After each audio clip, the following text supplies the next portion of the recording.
Welcome to The Explainer. Today, we are diving into something, well, it's a huge idea. We're looking at an incredibly ambitious proposal that tries to connect an entire lifetime of experiences. Everything from running a dairy farm to digging into theoretical physics, all under one single unified theory. It's a really bold attempt to find a pattern in, well, everything. So right off the bat, here's the puzzle at the heart of it all. I mean, think about it. What on earth could possibly connect a family dairy farm, the international scouting movement, and a brand new theory of reality? It sounds wild, right? Well, the author, Harmadar Singh, actually proposes a fascinating answer that links the super practical with the deeply theoretical. And that's where you start to see the sheer ambition of this work. We're not just talking about connecting a few random ideas.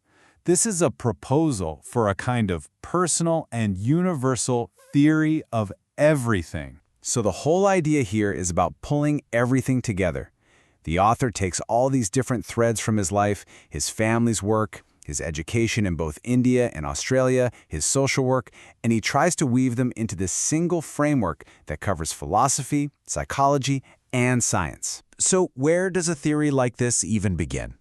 Well, according to the author, the data wasn't gathered in some fancy university lab. Nope, it was gathered in what he calls a living laboratory. You know, the real world. You really got to look at this timeline to get it. For over 30 years, from 1970 to 2006, the family dairy farm was his classroom for understanding nature and how humans and animals can partner up. Then, in '89, he gets this international perspective from his time in Australia. And by the mid-90s, he's putting these ideas into practice as a Scoutmaster. For him, these aren't just, life events. They're the actual data points for his entire theory. And this quote from the paper, man, it just paints such a vivid picture of what he was seeing.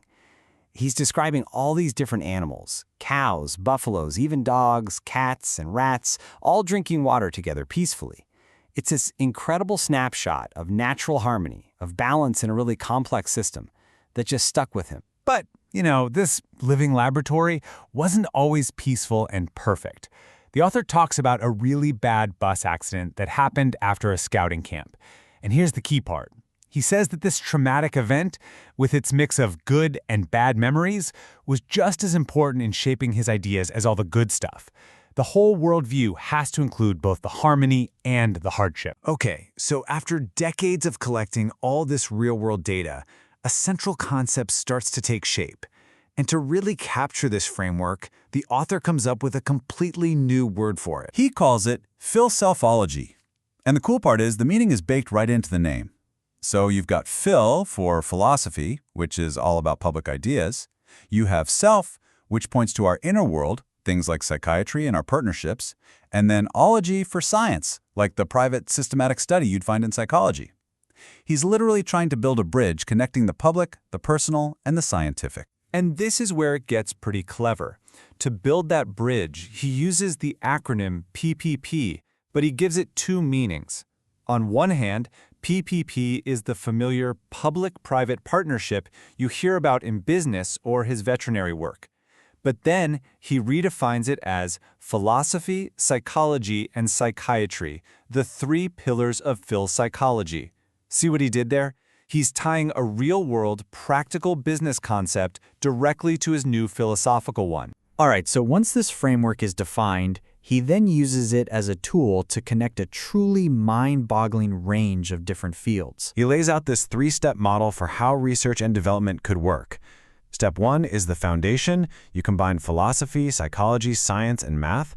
Step 2 is innovation. You take that foundational research and apply it to the hard sciences, physics, chemistry, biology, to actually invent new stuff. And then step 3, which is maybe the most unique part, is all about balance.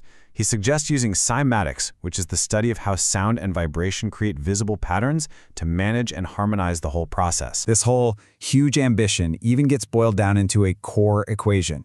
E equals O plus IA. Now, I know it looks like it's straight out of a physics textbook, but hold on.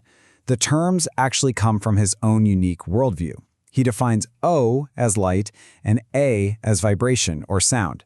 So he's basically proposing a fundamental link between energy, light, and vibration, coming at it from a completely different direction than traditional physics. And the scope he imagines for this is just massive. The author claims that philosophy could be the thread that ties together things that seem totally unrelated.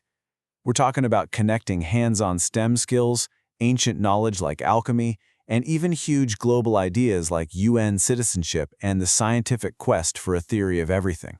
The ultimate goal? Total unification. So what's the end game here? Where does all of this lead in the real world? Well, it's not just a theory on paper.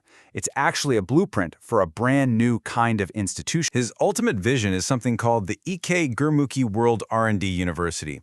And the details here really say it all. This wouldn't be your typical university.